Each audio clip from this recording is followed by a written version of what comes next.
When I'm first starting a piece of sculpture, I do my initial sketches in clay. And I just find a three-dimensional sketch is far more valuable than a sketch on paper. And really sketching, what is sketching? It's manipulation of line. Well, whether you're doing it with a pencil on a paper or doing it with plastiline clay, it's all the same.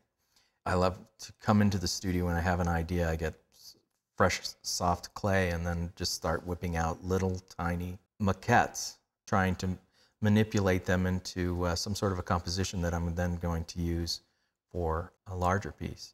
I keep the clay in a clay heater warming on a timer so that when I walk into my studio, if I have an idea and I want to sculpt it, I don't have to wait for my clay to heat up, which would take maybe 3 or 4 hours. I can go in and be working immediately.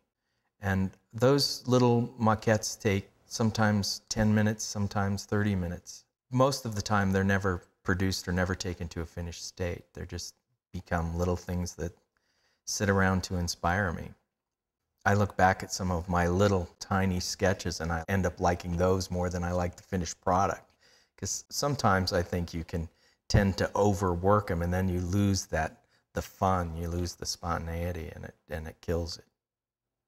I like to put a lot of myself and my individual character into my animals, whether it's into their expression or the way that they're actually built or in the position that they're in.